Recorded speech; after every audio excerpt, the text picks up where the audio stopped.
और अब अपने दर्शकों को नॉर्थ ईस्ट लिए चलते हैं। हिंसा मणिपुर में हुई, लेकिन इसकी तपिश अब नॉर्थ ईस्ट के दूसरे राज्यों में भी महसूस की जाने लगी है।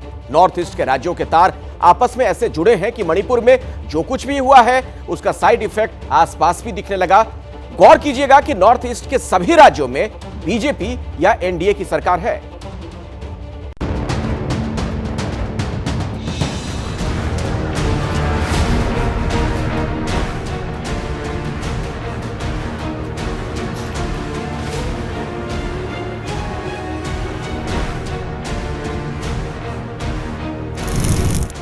सब कुछ स्वाहा हो गया है, हाथ खाली है, आंखों में आंसू हैं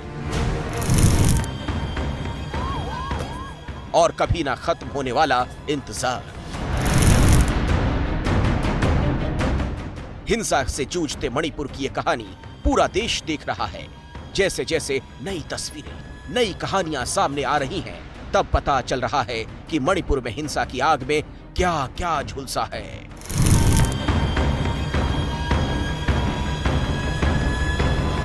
भारी सुरक्षा के बीच अब मणिपुर में शांति है, लेकिन मणिपुर से सुलगी हिंसा की आग अब पूरे नॉर्थ ईस्ट को सुलगाने लगी है।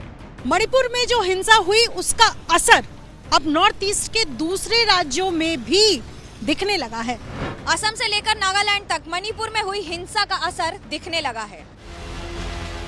मणिपुर में मैतेई और कुकी समुदाय के बीच जो हिंसा हुई, उसके बाद 1000 से ज्यादा मैतेई परिवार मिजोरम से असम पहुंचे हैं। मणिपुर से भागकर 13,000 कुकी मिजोरम पहुंचे हैं।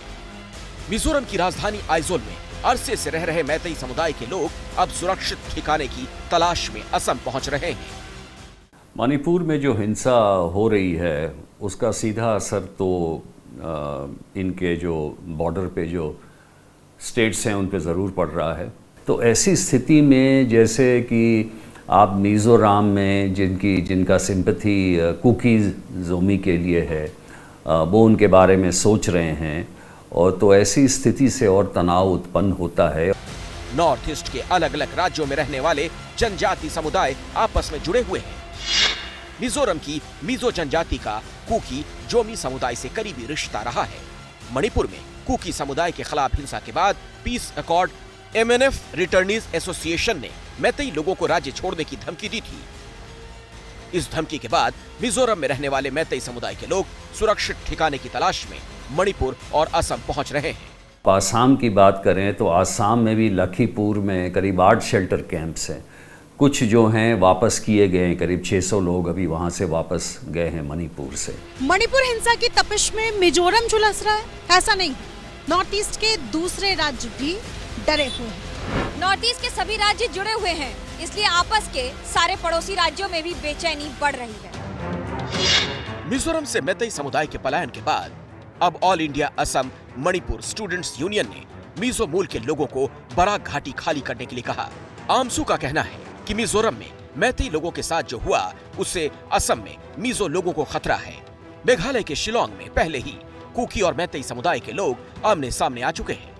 मणिपुर में नागा आबादी भी रहती है, इसीलिए नागालैंड में भी बेचैनी है। नागालैंड में भी करीब 3000 या ऐसे विस्थापित लोग गए हैं। और मणिपुर की अगर हालत आप देखिए तो वहाँ पे खुद करीब 50,000 लोग कैंप्स में हैं। मणिपुर हिंसा के बाद नॉर्थ ईस्ट में बढ़ रहा तनाव एनडीए के लिए परेशानी इसलिए भी है क्योंकि त्रिपुरा में बीजेपी की सरकार है, नागालैंड में एनडीए की सरकार है, मेघालय में एनडीए की सरकार है, असम में बीजेपी की सरकार है, मणिपुर में बीजेपी की सरकार है, अरुणाचल प्रदेश में बीजेपी की सरकार है, मिजोरम में एनडीए में शामिल मिजो नेशनल फ्रंट की सरकार है। यानी पूरा नॉर्थ ईस्ट एनडीए का गढ़ है। ऐसे में यहां हिंसा बढ़ी तो बीजेपी के लिए राजनीतिक परेशानी बढ़ेगी, क्योंकि नॉर्थ ईस्ट के राज्यों में लोकसभा की 25 सीटें हैं। 2019 लोकसभा चुनाव में बीजेपी ने 15 सीटें जीती थीं। 2014 लोकसभा चुनाव में बीजेपी को 9 सीटों पर जीत मिली थी। 2009 लोकसभा चुनाव में बीजेपी को महज 4 सीटें मिली थी।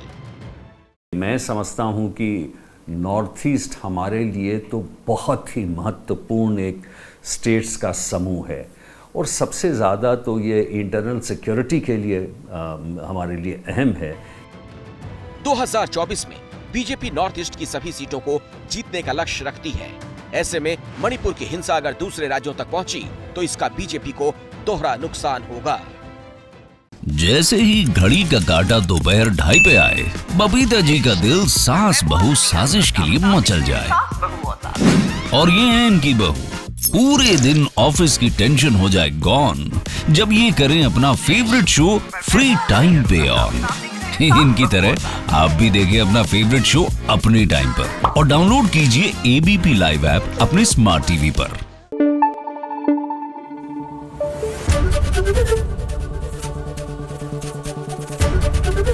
एबीपी न्यूज आपको रखे आगे।